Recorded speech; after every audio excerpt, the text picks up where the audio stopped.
What up mga solid subscribers, no? So ayun guys, maraming balita po sa ating mahalima ngayon, no? And isa nga ito yung si Pablo daw is music ambassador daw po itong SB19 sa Earth Hour Philippines, no? And panoorin natin guys, sobrang na-excite ako kung ano man meron dito, no? As in, actually kahapon to po ito, no? Pero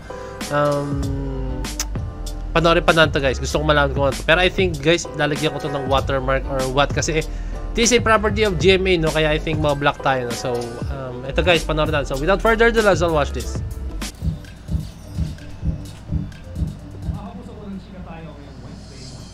New achievement unlocked para sa SB19 pinuno, Pablo. Napili si Pablo bilang music ambassador para sa Earth Hour 2024 sa bansa. Sabi ng National Director ng Earth Hour Philippines, nire-represent ni Pablo ang passion at resiliency ng mga Pilipino. Magsisilbing main guest ang P-pop idol sa Earth Hour event sa Maynila sa darating na Sabado. Sinare ni Pablo ang announcement post at sinabi, "Together, let's create the biggest hour for Earth." Ang Earth Hour ay taon na aktibidad sa buong mundo kung saan sabay-sabay na pinapatay ang mga ilaw sa loob ng isang oras. Mga kapuso, para una. Wow! Marami pa to guys, pero ito muna. Guys, sobrang laking achievement nun guys, no? Natutuwa ako dahil, alam mo yun, nare-recognize na po si Pinuno. Kasi ano siya, kumbaga, hindi ba sinasabi kong lumabas na siya sa, ano niya, sa kanyang shell, no? Na as an SB9. Pero nagagawa na niya yung gusto niyang gawin, no? Before kasi talaga, hindi may post nga siya na sinabi niyang gusto niyang itry, or parang interview na gusto niyang itry yung mga bagay na hindi pa niya nagagawa nung may nang nasa SB19 pa siya na. Pero nasa SB19 pa siya guys, ha? Don't ko na, huwag niyong misunderstood yung sinasabi ko, nasa SB19 pa rin siya, no? Pero yun lang, kumbaga, ito yung may time sila na para makapag-focus sila sa mga solo career niya. Like si Pablo, siya may solo career siya. And then si Ken, di ba? Gumagawa siya ng mga kanta. And then si Josh, ganun din. Si Ja, yun nga, di ba? Meron siyang bagong kanta. And si Stel, talagang alam niyo naman, grabe din yung mga achievements si Stel. Like, you know, sa mga naging, ano pa siya, naging coach siya, no? And kaya sobrang tutuwa ako sa nangyayari ngayon kay Pablo, no? Kasi, deserve niya. Very well deserved talaga si Pablo sa mga ganitong klaseng achievement, no? And hindi mo matatanggi na sobrang isa si Pablo sa mga tinitingala ng mga songwriters. Para sa akin isa si Pablo sa mga tinitingala ng mga songwriters, isa si Pablo sa mga tinitingala ng mga artists, no, dahil sobrang creative ng utak na itong batang to, as in. Kaya wow, sobrang deserve mo to Pablo, no. Kahit kung ano man yung mga kinakaharap mo ngayon Pablo na blessing, sobrang very well deserved. Ito meron pa guys, isa Frontline Pilipinas ba, tama?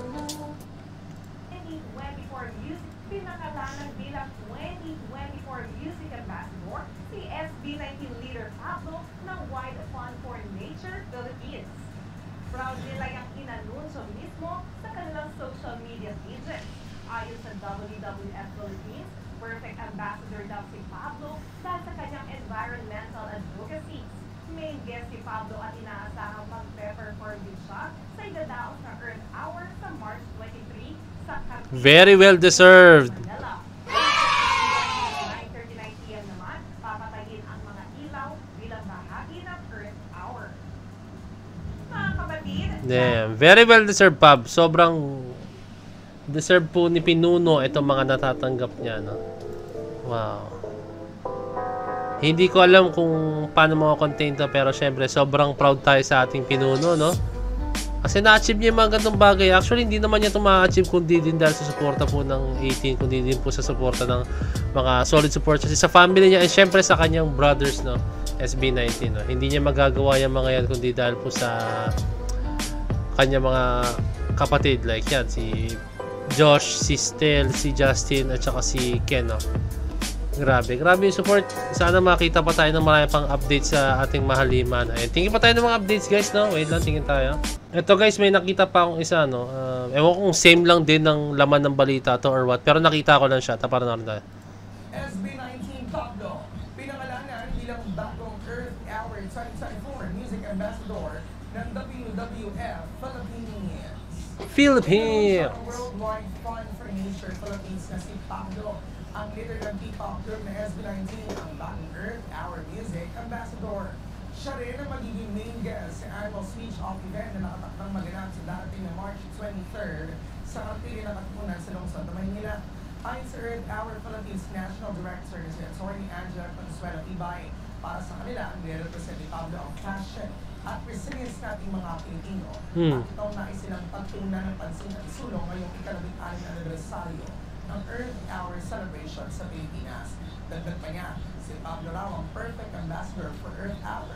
Maliban kay Pablo, makakasama rin niya ang iba pang local artists na sina Chet at Lyra Bermudez. Ang Earth Hour Philippines ay unang ipinagdiwang sa bansa noong 2008 sa CCP Complex Grounds at ang yearly global switching off ng mga ilaw ay isinasagawa mula 8:30 p.m. hanggang 9:30 p.m. at tinatayang nasa 190 na bansa ang makikisa rito. Okay. So, and guys, no, halos same din yung laman. Pero, nire-present daw ni Pablo dahil po sa kanyang pagiging resilient, guys, no. Guys, SB 19 days pa lang po, no. Grabe na po yung pagka-resilient ni Pablo, no. Actually, hindi lang siya yung mga kanyang mga brothers din, no, kasi no, ating mahalima, no. Pero si Pablo kasi, he is the pinuno of SB 19, no. Siya po yung naghalos hindi ko masabi nagdidikta kasi hindi ganoon si Pablo nagdidikta sabihin niya na Stel, ayusin mo yung gamit mo, Ken, ayusin mo yung mukha mo, Josh, yung buhok mo magulo, and Ja, wag ka tumahimik, magsalita ka.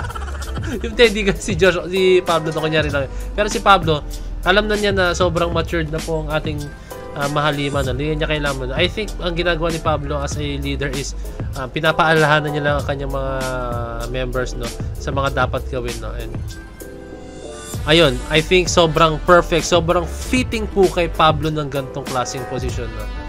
Sobrang isa to sa mga gusto nating mangyari sa ating mahalima, no.